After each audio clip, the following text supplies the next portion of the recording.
پیغام رمضان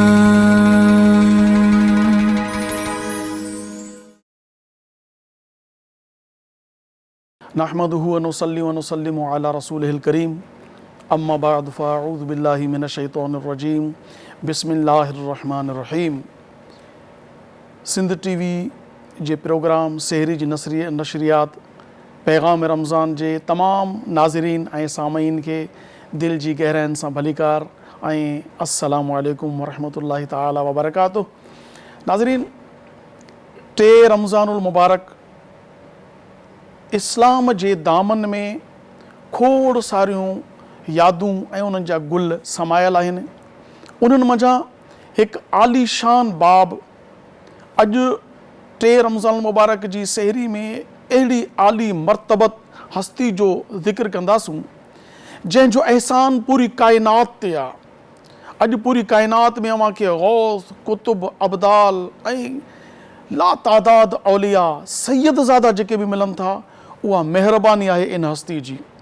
وہ عالی شان ہستی جکا تمام کائنات جے سید زادن جی امڑ، بلکہ آسان لفظن میں جے ماں امڑ سائن جو تعارف کرایاں تو فرمایا ویو تو پٹ نعمت آ نیانی رحمت آ، ہی نیانی ان جے لائے رحمت آ جکو پان تمام جہانن جے لائے رحمت للعالمین ہے صلی اللہ علیہ وسلم. فرمایا ویو تو نکاح سا ایمان محفوظ تھے تو ہی اہڑی ہستی جی نکاح میں آئین جن کے ایمان جی پرکھ، ایمان جی سنیان قرار ڈنو ویو. یعنی فرمایا تے علی تو مومن منافق جی سنیان آئیں مولا علی جے گھر میں، مولا علی جے نکاح میں آئل.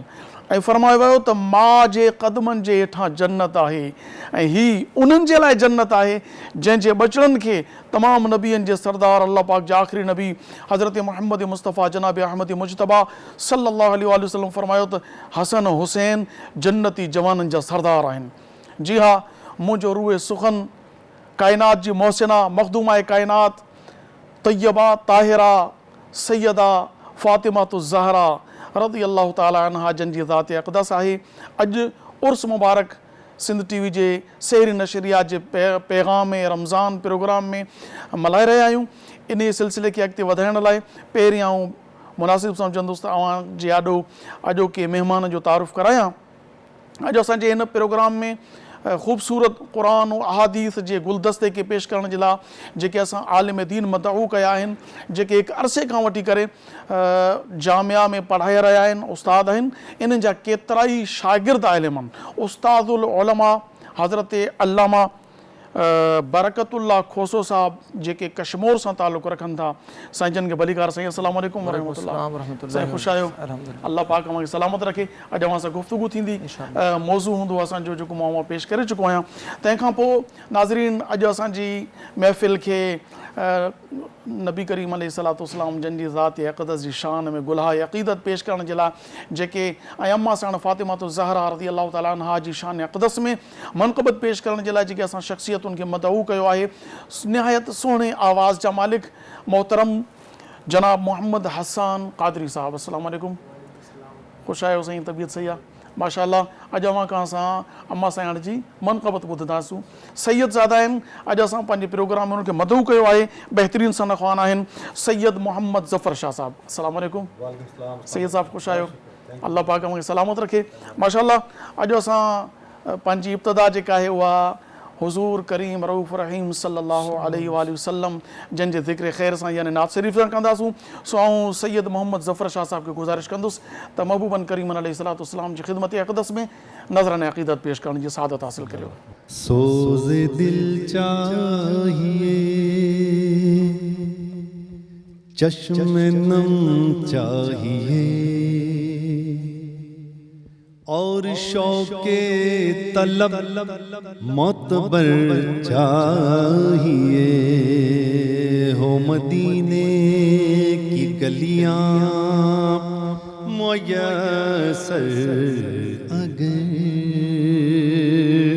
آنکھ کافی نہیں ہے نظر چاہیے، ہو مدینے کی گلیاں میسر اگر، آنکھ کافی نہیں ہے نظر چاہیے، ان کی محفل کے آداب کچھ اور ہیں،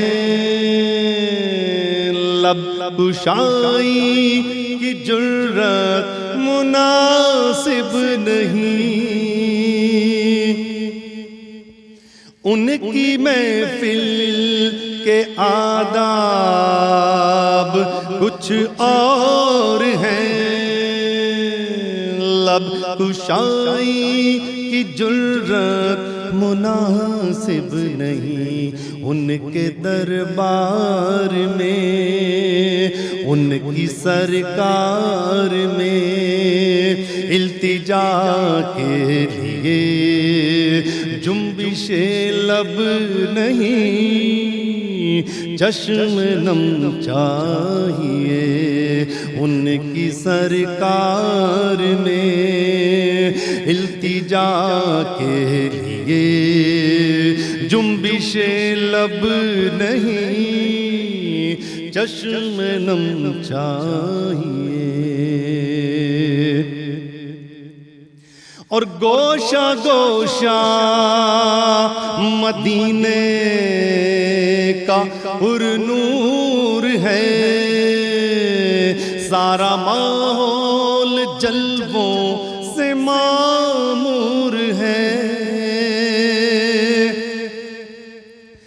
گوشہ گوشہ مدینے کا پر نور ہے، سارا ماحول جلووں سے معمور ہے، شرط یہ ہے کہ ظرف نظر چاہیے، شرط یہ ہے کہ ظرف نظر چاہیے، دیکھنے کے لیے دیداور چاہیے، شرط یہ ہے کہ ظرف نظر چاہیے، دیکھنے کو کوئی دیداور چاہیے، ہو مدینے کی گلیاں میسر اگر،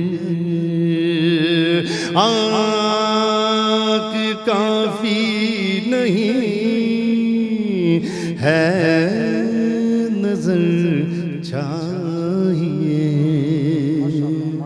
گفتگو جو آغاز کرے ہوں تھا علامہ صاحب سے، علامہ صاحب سیدہ طیبہ طاہرہ زاہدہ بطول زہرا رضی اللہ تعالیٰ عنہ جو تعارف پیش کریو تاکہ اساں سامعین ناظرین بخوبی واقف تھی ونن تا اما سان جی ہستی کیڑی ہستی ہوئی؟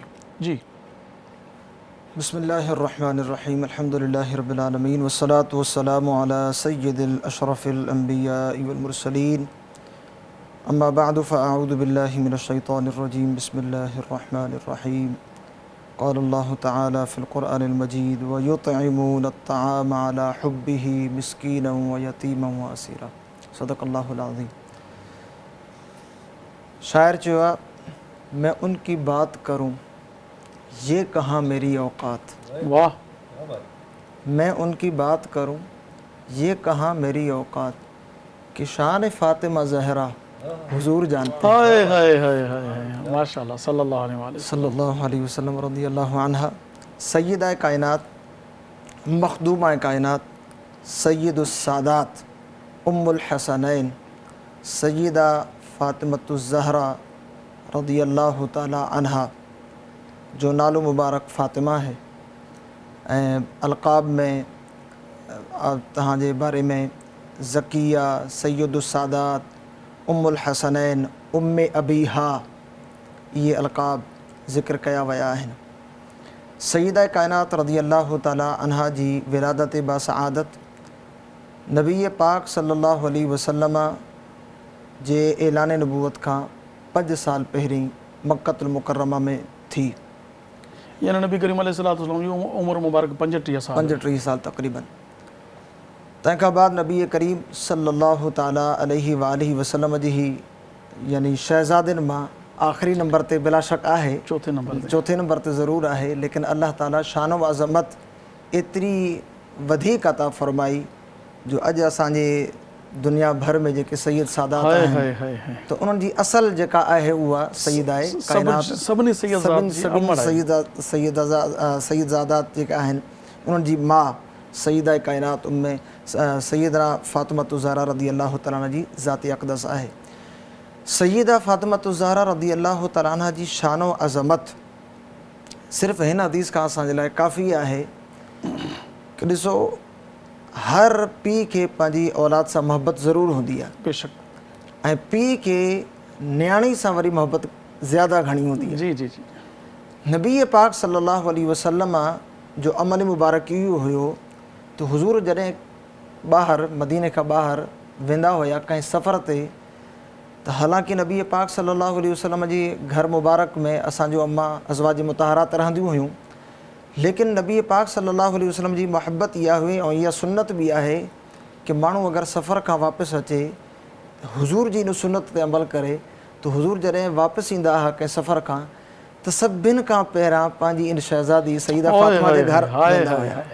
पहिरियों सईदा फ़ातिमा रज़ी अल्लाह तआला अन्हा जेको आहे हुज़ूर जी ज़ियारत कंदी हुई, ऐं वरी मोहब्बत जो इहो बि तव्हां आलम हो किताबुनि में पढ़ियो हूंदो, ॿुधो हूंदो नाज़रीन बि, नबी पाक सल्लल्लाहु अलैहि वसल्लम जी मोहब्बत सईदा फ़ातिमा सां ऐं सईदा फ़ातिमा जी वरी पंहिंजे वालिद यानी नबी पाक सल्लल्लाहु अलैहि वसल्लम सां मोहब्बत जो मामिलो ईअं हुयो जॾहिं हुज़ूर सईदा जे घर तशरीफ़ खणी ईंदा हुआ नबी पाक सल्लल्लाहु अलैहि वसल्लम पंहिंजे जेको आहे नवासनि खे ॾिसण जे लाइ, हज़रात हसनैन करीमनि खे ॾिसण जे लाइ, त सईदा काइनात रज़ी अल्लाह तआला अन्हा जो मामिलो इहो हुयो त सईदा पंहिंजी चादर मुबारक विछाईंदी हुई ऐं पाण उथी बीहंदियूं हुयूं, नबी पाक सल्लल्लाहु अलैहि वसल्लम जी ईंदा हुआ त इस्तक़बाल वालिद साहब जे इस्तक़बाल ऐं वालिद बि उहो जो सैयदुल अंबिया सल्लल्लाहु अलैहि वसल्लम ऐं हुज़ूर अलैहिस्सलातु वस्सलाम जे मुबारक दस्ते मुबारक खे चुमंदियूं हुयूं, बोसो ॾींदियूं, ऐं उन खां बाद नबी पाक सल्लल्लाहु अलैहि वसल्लम खे पंहिंजी मुबारक ख़ासि चादर मुबारक ते हुज़ूर खे विहारींदियूं कि बाबा जान तव्हां हिते तशरीफ़ रखो। ऐं इहो वरी अमल नबी पाक सल्लल्लाहु अलैहि वसल्लम जी बि हुयो जॾहिं सईदा काइनात नबी करीम सल्लल्लाहु अलैहि वसल्लम सां घर मिलण वेंदियूं हुयूं त वरी इहो मामिलो इहो हूंदो कि नबी पाक सल्लल्लाहु अलैहि वसल्लम सैयदुल अंबिया सल्लल्लाहु अलैहि वसल्लम पंहिंजी चादर मुबारक विछाईंदा हुआ ऐं वरी सईदा रज़ी अल्लाह तआला अन्हा जी पेशानी खे या उन्हनि जी बि दस्ते मुबारक खे बोसो ॾींदा हुआ। पोइ नबी पाक सल्लल्लाहु अलैहि वसल्लम पंहिंजी चादर मुबारक ते सईदा फ़ातिमा खे विहारींदा ऐं इन लाइ नबी पाक सल्लल्लाहु अलैहि वसल्लम फरमायो कि फ़ातिमा तो बिदअतुम मिन्नी कि फ़ातिमा मुंहिंजे जिस्म जो टुकड़ो आहे, फ़ातिमा मुंहिंजे जिस्म जो हिसो आहे। ऐं फरमायो कि जंहिं इन खे राज़ी कयो उन मूंखे राज़ी कयो, जंहिं इन खे नाराज़ कयो उहो उन जो का मूंखे नाराज़ कयो। हींअर टाइम थी वियो आहे नंढड़ी साहीअ जो, इहो हितां ई कंटिन्यू करियूं था इंशाअल्लाह। नाज़रीन, जीअं मुंहिंजी लूंहं कांडार जी रही आहे, यकीनन इहा ईमान जी अलामत आहे, जंहिंजो मदीने वारे सरकार अलैहिस्सलातु वस्सलाम जी आल सां प्यार आहे, उनजो ईमान कामिल आहे। हिते वठूं था हिकिड़ी नंढड़ी ब्रेक, जल्दी मोटूं था पिया, केॾे न वञिजो, ॾिसंदा रहो सिंध टीवी।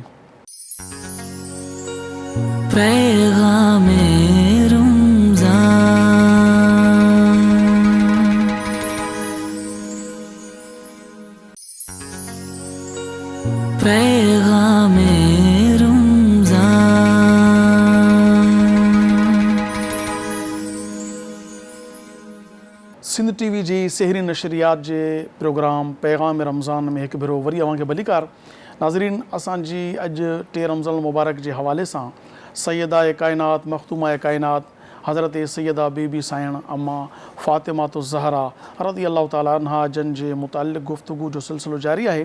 अल्लामा साहब, अॼु अल्हम्दुलिल्लाह अला एहसान ही पूरी काइनात में जेकॾहिं को औरत जो नालो वरिते वञे त सभ खां वधीक मोहब्बत जेके असांजूं न्याणियूं कनि थियूं उहा हिकिड़ी हस्ती आहे सैयदा फ़ातिमा ज़हरा रज़ी अल्लाह ताला अन्हा, जंहिंखे नबी करीम अलैहिस्सलाम पंहिंजे जिगर जो टुकड़ो करार ॾिनो, पंहिंजे जिस्म जो हिसो करार ॾिनो।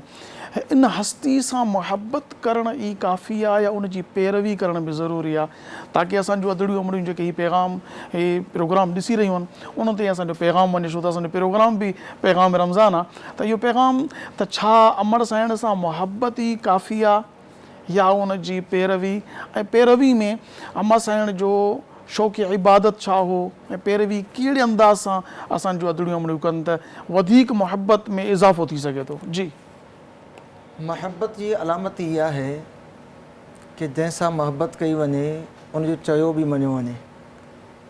जंहिंसां महबत कई वेंदी आहे त उनजो चयो बि मञियो वेंदो आहे, जेको उनजो तर्ज़ तरीक़त आहे, जेको तर्ज़ अमल आहे उनखे बि फॉलो कयो वञे। मोहबत इताअत कराईंदी, महबत इताअत कराईंदी आहे।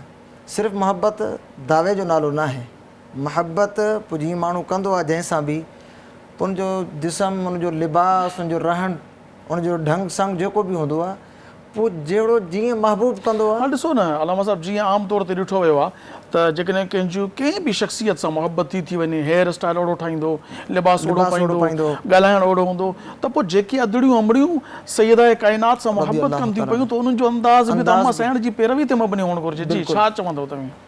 ॾिसो, सैयदा काइनात रज़ी अल्लाह ताला अन्हा जो जंहिं महिल नालो ईंदो आहे त असांजे लाइ त अदब ऐं एतिराम जो एतिरो ई लफ़्ज़ काफ़ी आहे त असांजूं निगाहूं हेठि झुकियूं थियूं वञनि। बेशक। ऐं छो न झुकनि, छो त अम्मा साइण सैयदा फ़ातिमा ज़हरा रज़ी अल्लाह ताला अन्हा जी पूरी सीरत तय्यबा मुबारका, यानी सर ता क़दम, सर ता पा, हदीसनि में बाक़ाइदा लिखियल आहे त नबी पाक सल्लल्लाहु अलैहि वसल्लम जी हू बहू मुशाबत हुई सैयदा काइनात रज़ी अल्लाहु अकबर, सैयदा काइनात हू बहू नबी पाक सल्लल्लाहु अलैहि वसल्लम जी पूरी पूरी मुशाबत हुई। वाह। हज़रत उम्मे सलमा में, ॻाल्हाइण में, गुफ्तगू जे अंदाज़, चाल में, नरम मिजाजी में, मिलनसारी में। सैयदा उम्मे सलमा रज़ी अल्लाह ताला अन्हा जी मां हिकु हदीस पढ़ी, उन में सैयदा उम्मे सलमा रज़ी अल्लाह ताला अन्हा खां कंहिं पुछियो कि तव्हां सैयदा फ़ातिमा जे बारे में छा चवणु चाहींदो, त उन्हनि चयो त मां उन हस्ती जे बारे में छा बयानु कयां जंहिंजो वार मुबारक वठी करे क़दमैन शरीफ़ैन ते सॼो सभु कुझु हुज़ूर जे पंहिंजे वाले जे मुशाबे। सुभान अल्लाह, सुभान अल्लाह। त बएतबारे मर्द ऐं औरत जे तफ़रीक़ जेका हूंदी आहे उहो पंहिंजी जॻह ते आहे, लेकिन नबी पाक सल्लल्लाहु अलैहि वसल्लम सां जहिड़ी मुहबत, जहिड़ो अंदाज़ नबी पाक सल्लल्लाहु अलैहि वसल्लम जो, अहिड़ो उहो ई अंदाज़ सैयदा काइनात रज़ी अल्लाह ताला अन्हा खे मिलियो। तव्हां ज़ौक़ इबादत जी ॻाल्हि कई, मां ॿ हदीसूं पेश कंदुसि। हज़रत इमाम हसन मुजतबा रज़ी अल्लाह ताला अन्हा खां कंहिं पुछियो त तव्हां पंहिंजी वालिदा मोहतरमा जे बारे में कुझु ॿुधायो त हुनजी छा शान वज़मत हुई। वाह। त हज़रत इमाम हसन मुजतबा पंहिंजी वालिदा मोहतरमा सैयदा फ़ातिमा ज़हरा रज़ी अल्लाह ताला अन्हा जे मुतालिक़ इहा ॻाल्हि बयानु फरमाई त असां पंहिंजी अमड़ साइण खे ॾिसंदा हुआसीं त अम्मा साइण मुसले ते राति जो ईंदियूं हुयूं त बाज़ औक़ात सजदे जी एतिरी लंबाई हूंदी हुई त सुबुह जी फजर जो नमाज़ जो वक़्तु थी वेंदो हो। ऐं पोइ अम्मा साइण अल्लाह जी बारगाह में इहा अर्ज़ु कंदियूं हुयूं कि बारी ताला तुंहिंजी राति एतिरी मुख़्तसर आहे जो मां फ़ातिमा जो हिकु सजदो बि पूरो नथो थिए। इहा हुनजी इबादत, रियाज़त। इहो छा हो? इहो एॾी मुहबत सजदनि सां जो नबी करीम अलैहिस्सलाम, ॾिसो आदम अलैहिस्सलाम खां वठी असांजे अल्लाह पाक जे आख़िरी नबी हज़रत मुहम्मद सल्लल्लाहु अलैहि वसल्लम ताईं हर नबी हिकिड़ी दावा कई, हिकिड़ी दावा जेका हुई सभिनी जो हुई ला इलाहा इल्लल्लाह। ठीकु आहे, पोइ आदम सफ़ीउल्लाह, इब्राहिम ख़लीलुल्लाह, इस्माइल ज़बीउल्लाह, मुहम्मद रसूलुल्लाह सल्लल्लाहु अलैहि वसल्लम, हर नबी जी पहिरीं दावा हिकिड़ी, अल्लाह खां सिवा ॿियो को बि इबादत न आहे। ठीकु आहे, त उन जो हक़ अदा करणु, जो राति जो मुसलो विछे सजदे में वञनि ऐं पिरह फुटी थी वञे रब जी बारगाह में, एतिरो सजदो ड्रिघो थी वञे उहो पाण ई अर्ज़ यानी जेके हर हिकु नबी जंहिं शइ जी तरग़ीब ॾियारी बंदगी जी, उन बंदगीअ जो हक़ जेकॾहिं अदा कयो। हक़ीक़ी तस्वीर तव्हांखे ॾिसणी हुजे त सैयदा फ़ातिमा ज़हरा रज़ी अल्लाह ताला अन्हा। सैयदा फ़ातिमा रज़ी अल्लाह ताला अन्हा जी निकाह तव्हां जी इब्तिदा ॻाल्हि अर्ज़ु कई त हज़रत अली रज़ी अल्लाह ताला अन्हा सां थी।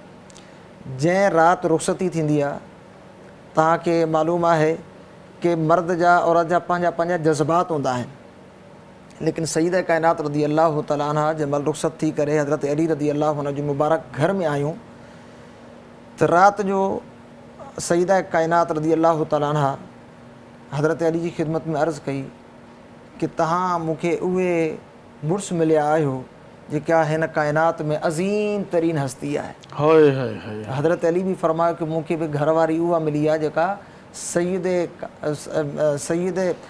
الانبیاء صلی اللہ علیہ وسلم جی نیانی ہے. واہ واہ. پو سیدہ صاحبہ روئن لگیوں تو حضرت علی پوچھو چھا تو موسیٰ شادی تے راضی نہ ہے؟ تو سیدہ عرض کہی کہ ماں کہہ رہا جو شادی تے رضامندی جو اظہار رکھایا. پوچھیں تو کہ کیڑی شہر وارے تھی؟ تو سیدہ کائنات رضی اللہ تعالیٰ عنہ حضرت علی جی خدمت میں عرض کہی تو علی ڈس ماں بھی انسان آیا تو بھی انسان آہیں اور بنن تے رب تعالیٰ جی عبادت لازم ہے. واہ. بنن تے رب تعالیٰ جی عبادت لازم ہے. اللہ اللہ. ہن ہی تا کیوں تو بھی اٹھ ऐं मां बि उथां त अॼु पहिरीं राति असां पंहिंजी रब जी बारगाह में सजदो करे पूरी राति गुज़ारी. पहिरीं राति रुख़सती जी जेका पहिरीं राति हूंदी आहे उहा सय्यदा काइनात ऐं हज़रत अली रज़ी अल्लाह ताला अनहुमा ॿिन्हिनि इन शख़्सियात जेको आहे सॼी पूरी राति अल्लाह ताला जी इबादत में गुज़ारी. ऐं वरी ॾिसो त सही हज़रत अली रज़ी अल्लाह ताला नो पुछियो त छा तूं मूंसां राज़ी न आहे? त सईदा अर्ज़ कई त मां तव्हां जहिड़े जेको आहे मुड़ुस जे मिलण ते कीअं रज़ामंदी जो इज़हार न कयां. यानी पंहिंजे मुड़ुस जी रिज़ा ते बि राज़ी आहिनि. माशाअल्लाह. नबी पाक सल्लल्लाहु अलैहि वसल्लम जंहिंसां हुन जी शादी कराई उन ते बि रज़ामंदी आहे. वरी गॾो गॾु इहा त हज़रत अली रज़ी अल्लाह ताला अन्हु बि कोई आम शख़्सियत त न आहिनि लेकिन उन बि मोहबत भरे अंदाज़ सां अहिड़ा जुमिला अदा कया त हज़रत अली रज़ी अल्लाह ताला अन्हु चयो त अगरि सैयदा अगरि तव्हांजी इहा ख़्वाहिश आहे जो अॼु असां पहिरीं राति बि अल्लाह ताला जी इबादत में ॾिसो अलामा साहिब अर्ज़ु आहे त आम तौर ते ईअं थींदो आहे त जॾहिं शादी थींदी आहे त घोट जे दिलि में जेके अरमान हूंदा आहिनि जेके ख़्यालात हूंदा आहिनि उहे जज़्बात हूंदा आहिनि उहे हिकु अंदाज़ ई अलॻि आहे. त अंदाज़ो लॻायो अहिड़े आलम में जॾहिं घोट पंहिंजी पूरी पूरी ख़ुशी जी मेराज ते हुजे ऐं पोइ कुंवार मिले उहा कुंवार जेका जन्नती हूरूं बि जंहिंजूं बानियूं हुजनि ग़ुलाम हुजनि जंहिंजूं एॾी हुसन बि हुसन जो अल्लाह तबारक व तआला पूरी काइनात जेका ठाही आहे त महबूबन करीम अलैहिस्सलाम जन जे हुसन मुबारक जो हिकिड़ो सदको आहे. ऐं ही उहा नियाणी आहे जेका हुज़ूर जी बिल्कुलु मुशाबा जंहिंखे असां इंग्लिश में कॉपी चऊं त छा उन्हनि जो हुसन अल्लाह पाक उनखे ॾिनो हूंदो. ऐं अहिड़ी कुंवार मिले जेका हुरुनि जी बि सरदार हुजे जन्नती औरतुनि जी सरदार हुजे ऐं अहिड़े सुहिणे घोट खे मिले ऐं पोइ अहिड़ो सुहिणो घोट जॾहिं इहो जोड़ो ऐं वरी उन्हनि जी सॼी शादी ऐं उनखां पोइ सॼी राति रब जी बंदगी में गुज़रे त पोइ चइजे त उन्हनि जी नज़र में ही ॿियूं ख़ुशियूं सभु घटि हुयूं. रब जी बंदगीअ जो जेको अहसासु हो रब ताला जे सजदे जो इबादत जो जेको लुत्फ़ उन जी फ़ौक़ियत उन जी नज़र में कुझु वधीक त इहा असल शइ आहे. जॾहिं इंसान पंहिंजी मुसलमान त थी वियो मुसलमान थियण खां पोइ जॾहिं उन जी दिलि में इबादत जे लाइ एॾी लज़त अची वञे एॾो मज़ो अचे. ॾिसो नमाज़ जो टाइम थी वियो वज़ू करणु भॻल दिलि सां यार हाणे फ़र्ज़ु पूरो करिणो आहे. हिकु ॿियो आहे शौक़ु इबादत जो शौक़ु. त सैयदा फ़ातिमा त ज़हरा रज़ियल्लाहु ताला अन्हा जन जो इबादत जो शौक़ु जो एॾी इबादत कनि जो पेर फुटी वञे.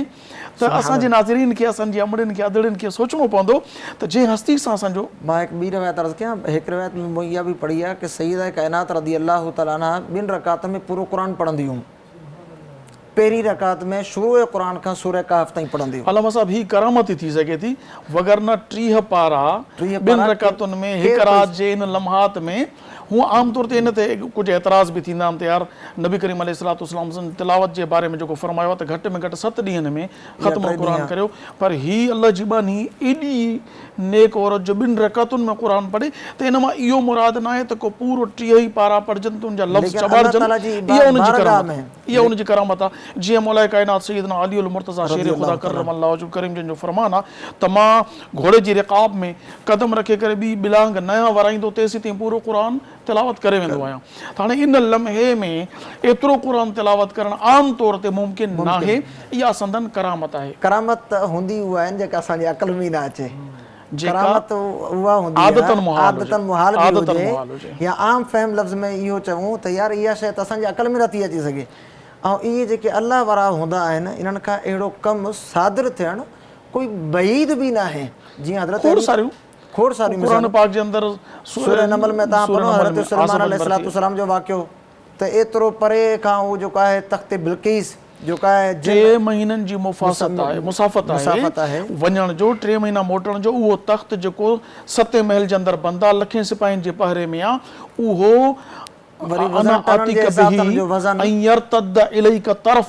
क़ुरान में आहे त तव्हांजी अखि छिंभ खां अॻु में इहो किथे बैतुल मुक़द्दस किथे मुल्क सबा अखि छिंभ खां बि तव्हांजी अखि छिंभ खां बि अॻु में आणींदुसि। त इहो छा हुयो? इहा करामत हुई जो अखि छिंभ खां अॻु में एॾो परे जो। त हीअ बि अम्मा साण सैयदा फातिमा ज़हरा रज़ी अल्लाह तआला अन्हा जी करामत हुई। त एतिराज़ न हुअणु घुरिजे त 7 रातियूं तिलावत करणु घुरिजे, एतिरो जल्दी न पढ़ो जो क़ुरान चॿाड़िजे। चॿाड़ण जो न आहे, हिते करामत ज़ाहिर करणी आहे। त अल्लाह पाक जंहिंखे एॾो नवाज़ींदो आहे त पोइ उनजो मक़ाम उहो थी वेंदो आहे जो 2 रकअतुनि में पूरो क़ुरान पढ़ी वञनि। इहा करामत आहे। ऐं यकीनन अल्लाह तबारक व तआला उन्हनि खे एॾो वॾो शान अता फ़रमायो त इहा शइ उन्हनि खे ई सुञे पई। त अल्लाह साहिब हाणे नबी करीम अलैहिस्सलाम जिन जी शहज़ादी आहे। आम तौर ते असां जेको किताबनि में पढ़ूं था, सीरत तैयबा में पढ़ूं था, त पाण ॾाढियूं ग़रीब हुयूं, ग़ुरबत में गुज़ारियूं, मगर इन जे बावजूदि इन जी तबियत में पंहिंजे महबूब मदीने वारे सरकार सल्लल्लाहु अलैहि वसल्लम सां एॾी मुहबत हुई जो सखावत। मां तव्हां खां ब्रेक ते वञूं पिया, हींअर साई जो टाइम थी वियो आहे, मोटी अची करे सखावत, ग़ुरबत में सखावत करणु। असांजूं अदड़ियूं अमड़ियूं आम तौर ते चवंदियूं आहिनि असांखे घर में अटो कोन्हे, घर में खाइण जे लाइ न आहे, दर ते सवाली अची वियो आहे, या ग़रीबनि जी मदद करियूं।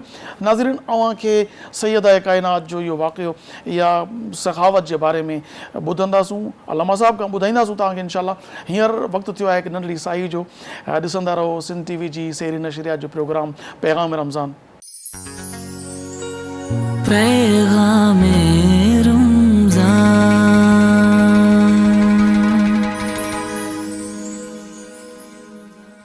वेलकम नाज़रीन, अव्हां ॾिसी रहिया आहियो सिंध टीवी जी सेरी नशरियात जो प्रोग्राम पैगाम रमज़ान। असांजी गुफ़्तगू हली रही हुई सैयदा काइनात, मखदूमा काइनात नबी करीम अलैहिस्सलाम जिन जी प्यारी शहज़ादी सैयदा साइण अम्मा बीबी फातिमा ज़हरा रज़ी अल्लाह तआला अन्हा असांजो मौज़ू सुखन आहे। सो अल्लामा साहिब, अव्हां सां मां इहा गुफ़्तगू करे रहियुसि। आम तौर ते ॾिठो वियो आहे त औरतुनि जी ज़बान ते जेके सम्झ वारियूं आहिनि उहे न आहिनि कंदियूं। आम तौर ते औरतुनि जी ज़बान ते शिकायत ॾाढी रहंदी आहे त ग़ुरबत आहे, पैसो न आहे, त कीअं सखावत करियूं। सखावत त उहे कनि जेके मालदार हुजनि, पैसे वारा हुजनि। जॾहिं त असांजे साम्हूं हिकु जेको आहे न प्योर कोड ऑफ लाइफ आहे सैयदा फातिमा ज़हरा रज़ी अल्लाह अन्हा जिन जी ज़िंदगी मुबारक आहे, औरतुनि जे लाइ प्योर कोड ऑफ लाइफ आहे। त असांखे थोरो इहो ॿुधायो त सैयदा साइण जी ग़ुरबत जे बावजूदि सखावत जो आलम छा हो?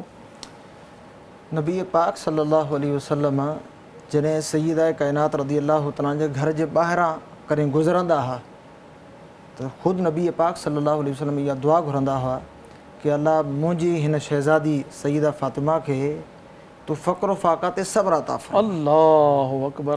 जे चाहिनि हा त फ़राख़ दस्ती जी नबी करीम बरकतुनि जी। बिल्कुलु। हिकु भेरे कंहिं हुज़ूर जी ख़िदमत में अर्ज़ु कई, इहो किताबनि में वाक़ियो पढ़ा कि हुज़ूर जी ख़िदमत में कंहिं अर्ज़ु कई कि तव्हांखे त अल्लाह ताला बेशुमार नेमतूं अता फ़रमायूं, त तव्हां अगरि चाहियो त हे फ़क़्र फ़ाक़ा ख़तमु थी वञे। तो हुज़ूर फरमायो कि मूंखे अल्लाह ताला, मां अल्लाह को इहा दुआ घुरी आहे कि अल्लाह मूंखे मिसकिनी जी हालत में रख ऐं क़यामत वहशुरनी फ़ी ज़ुमरतिल मसाकीन, ऐं क़यामत में मुंहिंजो हशर मसाकीन जे अंदरि फरमा। तो हुज़ूर फरमायो कि अगरि मां इहो चाहियां त हे जेके जबल पहाड़ आहिनि इहे मूंसां सोने जा थी करे मूंसां, लेकिन मां अल्लाह ताला जी रिज़ा ते राज़ी आहियां। ऐं हुज़ूर पोइ इन शायदि जेका आहे मुद्दा में सैयदा फातिमा रज़ी अल्लाह तआला जे घर जे ॿाहिरां जॾहिं गुज़रंदा हुआ तो हुज़ूर इहा दुआ फ़रमाईंदा हुआ कि अल्लाह मुंहिंजी शहज़ादी सैयदा फातिमा रज़ी अल्लाह तआला खे फ़क़्र फ़ाक़ा ते इन तंगदस्ती ते सब्र अता फ़रमा। वरी ॾिसो न कि सैयदा काइनात रज़ी अल्लाह तआला जे बारे में जेका मां इब्तिदा में क़ुरान पाक जी आयत जेका पढ़ी, वयुतइमून अत्तआम अला हुब्बिही मिस्कीनन व यतीमन व असीरा इन्नमा नुतइमुकुम लिवजहिल्लाह ला नुरीदु मिनकुम जज़ाअन वला शुकुरा। सूरह दहर में अल्लाह फरमायो इहो वाक़ियो असल में सैयदा काइनात रज़ी अल्लाह तआला जे घर में पेश आयो।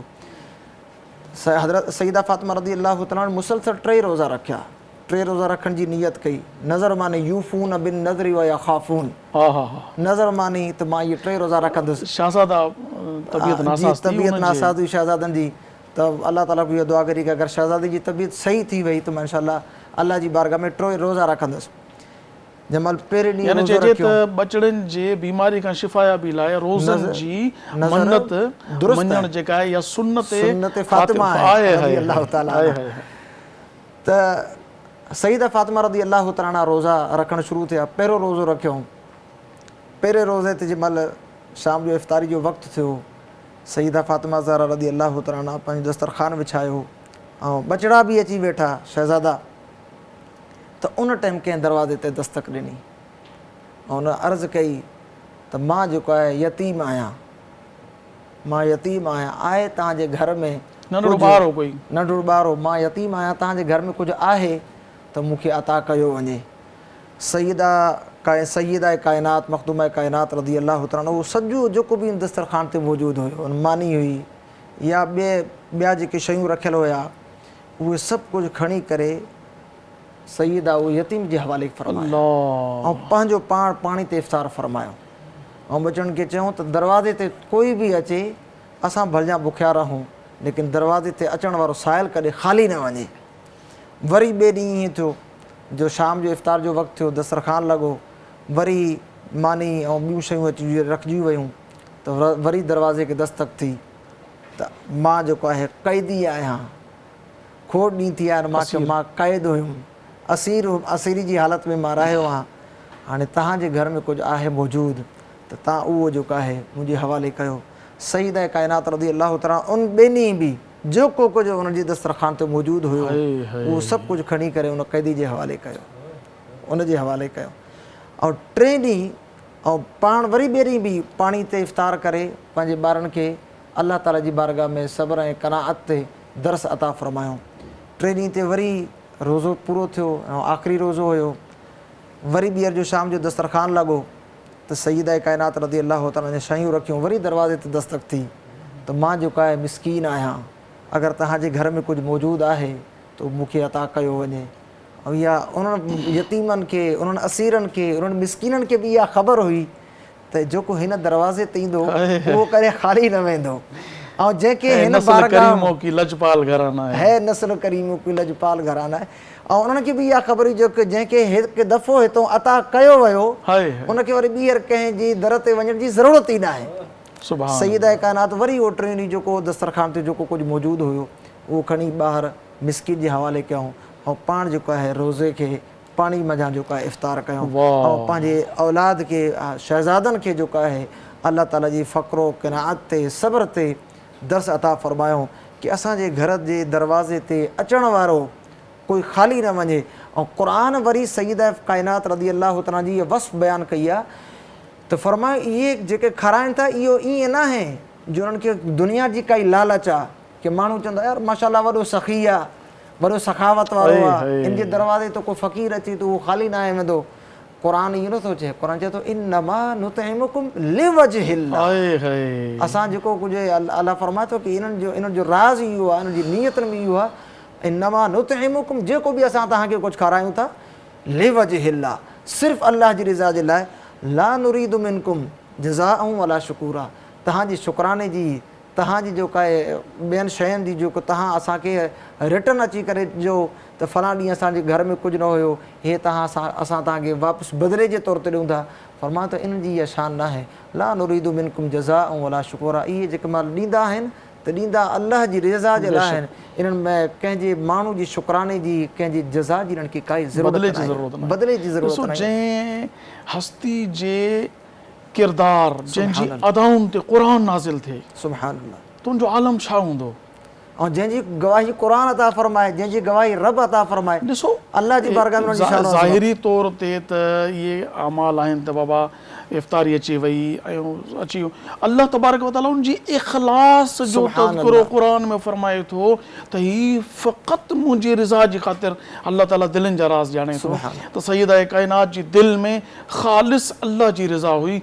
त असांजी दिलनि खे, अमड़नि खे इहो ख़्यालु करणु घुरिजे त जेकॾहिं तव्हां, को मसइलो न आहे, नबी करीम अलैहिस्सलातु वस्सलाम जन हुकुम ॾिनो आहे त तव्हां पंहिंजे ॿोड़ खाधो भाॼी वग़ैरह में पाणी कुझु वधीक विझो ताकी तव्हांजे बोर्ड मां जेकॾहिं कंहिं ग़रीब पाड़ेसिरी खे थोरो मिली वियो त उनजे घर में बि जेको फ़क़ुरु फ़ाक़ो न रहंदो, बुख न रहंदी।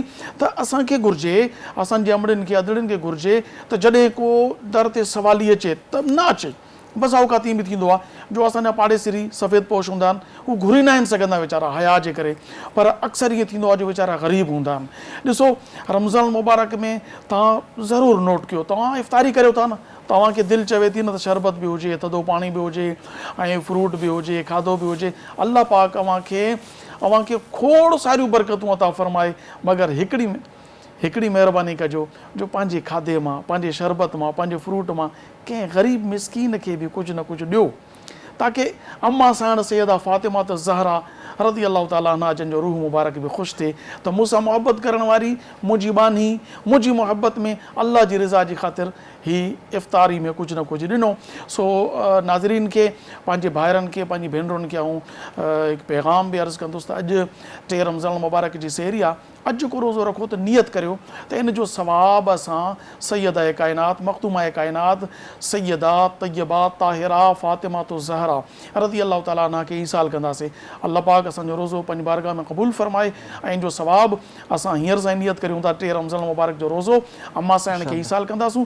तव्हां सभिनी खे गुज़ारिश आहे तव्हां बि इन नियत सां रोज़ो इफ़्तारी जूं तयारियूं हूंदियूं या करे चुका हूंदो या करे रहिया हूंदो त नियत इहा करियो त इहो रोज़ो जेको अम्मा साण खे ईसाल कंदासूं। सो नाज़रीन, अॼु असांजे प्रोग्राम जो वक़्तु पूरो थिए थो। अव्हां खां मोकिलाणी इन गुज़ारिश ते त तव्हां सुभाणे बि सहरी जे टाइम में असांजे सिंध टीवी जो जेको ही सहरी जी नशरियात आहे, इन जो प्रोग्राम आहे पैगाम रमज़ान, इहो ज़रूरु ॾिसिजो। सुभाणे जे प्रोग्राम में पाण इकट्ठा थियूं था इंशाअल्लाह तबारक व तआला सहरी जे प्रोग्राम में। सो वेंदे वेंदे आख़िरी में सैयदा काइनात अम्मा साण फ़ातिमा ज़हरा रज़ी अल्लाह ताला अन्हा जी शान में असांजा मोहम्मद हसन क़ादरी नात ख़ान मौजूदु आहिनि, उनखे गुज़ारिश कंदुसि त अम्मा साण जी शान में मनक़बत पेश करियो ऐं आऊं इजाज़त थो वठां पियो। अल्लाह पाक चाहियो त सुभाणे वरी मुलाक़ात थींदी। असांजी अव्हां खां हिते ई पुॼाणी थिए थी ऐं वेंदे वेंदे कलाम ॿुधंदासूं। अस्सलामु अलैकुम वरहमतुल्लाह। तेरे ज़हरा पे आकर आदमी इंसान बनता है,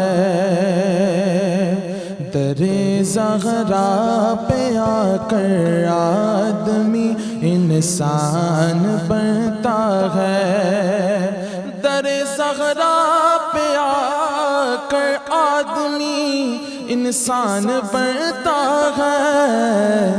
कोई कंबर, कोई बोज़र, कोई सलमान बनता है, कोई कंबर, कोई बोज़र, कोई सलमान बनता है। हुआ ज़ाहिर दुरूद पाक पढ़ने की फजीलत से, हुआ ज़ाहिर दुरूद पाक पढ़ने की फजीलत से, जो शाने पर जतन माने वही ज़ीशान पढ़ता है, जो शाने पर जतन माने वही ज़ीशान पढ़ता है।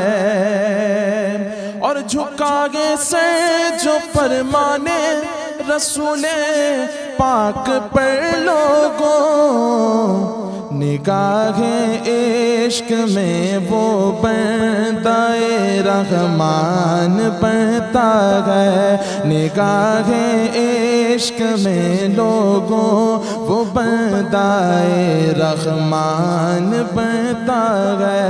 दरे ज़हरा पे आकर आदमी इंसान बनता है, दरे ज़हरा पे आकर आदमी इंसान बनता है। और निगाहे बद यज़ीद वक्त कोई दीन पे डाले, तो कोई फिर किसी करबल का जा मेहमान बनता है, तो कोई फिर किसी करबल का जा मेहमान बनता है। दरे ज़हरा पे आकर आदमी انسان بنتا ہے۔ اللہ جی نعمتوں جو انعام رمضان، سلام رمضان، سلام رمضان،